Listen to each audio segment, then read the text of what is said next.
বাংলাদেশে মাদ্রাসা মানে আমাদের অনেকের কাছে এখনো পুরনো ধ্যান ধারণার একটি প্রতিচ্ছবি। দরিদ্র পরিবারের সন্তান, আবাসিক পরিবেশ এবং অনেক সময় অস্বাস্থ্যকর খাবার। কিন্তু এই ধারণা পাল্টে দিতে সক্ষম হয়েছে ঢাকার মিরপুর 14 এলাকায় অবস্থিত জামিউল উলুম মাদ্রাসা। এখানে শুধু ধর্মীয় শিক্ষা নয়, আধুনিক প্রযুক্তির সমন্বয়ে গড়ে উঠেছে এক বিস্ময়কর রান্নাঘর, যেটি এখন উদাহরণ হয়ে উঠেছে দেশের অন্যান্য শিক্ষা প্রতিষ্ঠানের কাছে। এই মাদ্রাসায় প্রতিদিন 3 বেলায় প্রায় 1200 শিক্ষার্থী ও শিক্ষক খাবার খান, অর্থাৎ দিনে তৈরি হয় 3600 বেলার খাবার।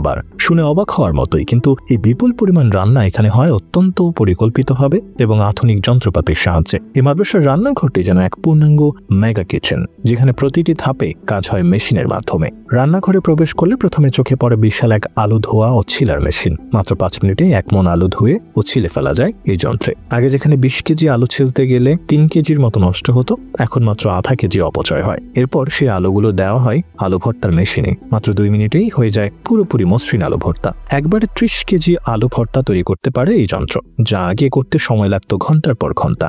রান্নাঘরে রয়েছে পেঁয়াজ, লাউ, শসা, চিচিঙ্গা, কাঁচামরিচ থেকে শুরু করে বিভিন্ন সবজি কাটার আধুনিক মেশিন। একসঙ্গে শত শত কেজি সবজি কাটতে পারে এগুলো। প্রতিটি সপ্তাহে একটি করে গরু কেনা হয়। সেই মাংস কাটার জন্য ব্যবহৃত হচ্ছে বড় মেশিন, যেটি মুহূর্তে শক্ত হাড় ভাঙা অংশগুলো কেটে দেয়। মাদ্রাসার পরিচালক মুফতি আবুল বাশার নোমানি জানান, আগে রান্নার কাজের সময় ও খরচ দুটোই ছিল বিপুল। একসময় 130 কেজি ভাত রান্না করতে যেখানে 2.5 লাখ টাকা পর্যন্ত খরচ হতো, এখন সেই একই পরিমাণ ভাত রান্না করা যায় মাত্র 42,000 টাকায়। কারণ এখানে ব্যবহৃত হচ্ছে আধুনিক রাইস স্টিমার, যা 1 ঘন্টায় 72 কেজি চাল রান্না করতে পারে। একসঙ্গে 24টি ট্রেতে 3 কেজি করে চাল রাখা হয়। এই স্টিমারে অটো পানি সরবরাহ ও নির্দিষ্ট সময় নিয়ন্ত্রণ ব্যবস্থা থাকায় গ্যাস ও সময় উভয়ই বাঁচে। ফলে রান্না হয় দ্রুত, ঝামেলা ও সাশ্রয়ীভাবে। রান্নার পর ভাত থাকে দীর্ঘ সময় গরম ও নরম।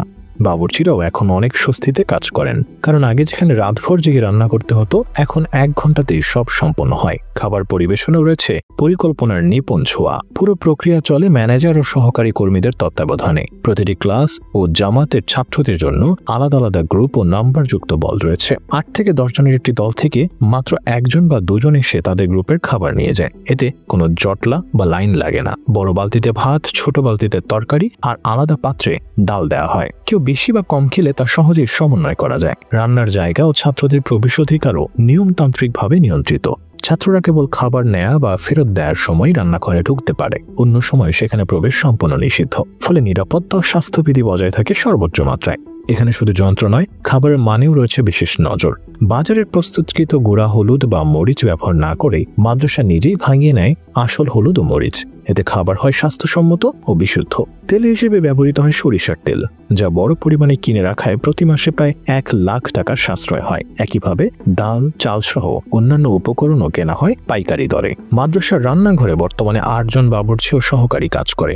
ফজরের নামাজের পর শুরু হয় তাদের দিনের ব্যস্ততা, চলে দুপুর পর্যন্ত। এরপর কিছুটা বিশ্রাম নিয়ে আসরের পর আবার শুরু হয় রাতের খাবার প্রস্তুতি। প্রতিদিন সকাল 8টার আগেই শিক্ষার্থীরা নাস্তা খেয়ে ফেলে। দুপুরের খাবার খাওয়া হয় জোহরের আগে, আর রাতের খাবার খাওয়া হয় এশার নামাজের আগে। খাবারের রুটিনও বেশ বৈচিত্র্যময়। সপ্তাহে 3 দিন সকালে খিচুড়ি, বাকি দিনগুলোতে ভাজি, ডাল ও ভাত থাকে। দুপুরের সপ্তাহে 3 দিনের বেশি মাংস দেওয়া হয় না, অন্য দিনগুলোতে মাছ, সবজি বা ডাল থাকে। সপ্তাহে 1 থেকে 2 বার বিশেষ খাবার দেওয়া হয়, যাতে ছাত্ররা একই খাবারে একঘেয়ে না হয়ে যায়। সবচেয়ে আকর্ষণীয় দিক হলো খাবারের স্বাদ। অনেক অতিথি যারা মাদ্রাসায় আসেন, তারা খাবার চেখে বলেন, বাড়িতে বা হোটেলে যতই খাওয়া হোক, মাদ্রাসার খাবারের স্বাদটা একেবারেই আলাদা। হয়তো এর কারণ খাবারে আছে আন্তরিকতা, সম্মিলন ও আল্লাহর সন্তুষ্টির উদ্দেশ্যে রান্না করার মানসিকতা। এই মাদ্রাসায় 3 ধরনের শিক্ষার্থী রয়েছে: যারা পুরোপুরি ফি দিয়ে খায়, যারা আংশিক দেয়, আর যারা লিল্লাহ ফাউন্ডেশনের মাধ্যমে সম্পূর্ণ বিনামূল্যে খায়। প্রায় 750 জন শিক্ষার্থী বিনামূল্যে 3 বেলা আহার করে। এই ফান্ড গঠিত হয় সাধারণ মানুষের যাকাত, সাদগা, কোরবানির টাকা এবং রমজানের অনুদান থেকে। বর্তমানে একজন শিক্ষার্থীর খাবার বাবদ মাসিক খরচ প্রায় 3300 টাকা, অর্থাৎ মাসে মোট রান্নার খরচ দাঁড়ায় 36 থেকে 40 লাখ টাকার মতো। পরিচালকের ভাষায়, আমাদের মাদ্রাসা না খুব বড় না খুব ছোট, একটা মাঝারি মানের প্রতিষ্ঠান। তবে আমরা চেষ্টা করি যতটা সম্ভব পরিপাটিভাবে খাবার পরিবেশন করতে। জামিউল উলুম মাদ্রাসার এই আধুনিক কিচেন আজ যেন এক অনন্য উদাহরণ। এটি প্রমাণ করে ধর্মীয় শিক্ষা প্রতিষ্ঠান মানেই যে পুরনো ধাঁচের জীবনযাপন তা আর সত্য নয়। প্রযুক্তি, শৃঙ্খলা এবং দায়িত্ববোধের সমন্বয়ে একটি মাদ্রাসাও হতে পারে পরিপূর্ণ আধুনিক, সময় উপযোগী এবং মানবিক। মিরপুরের এই মাদ্রাসার কিচেন কেবল রান্নার জায়গা নয়, এটি আধুনিক ব্যবস্থাপনা, প্রযুক্তির প্রয়োগ এবং ইসলামী শৃঙ্খলার এক অনন্য সংমিশ্রণ।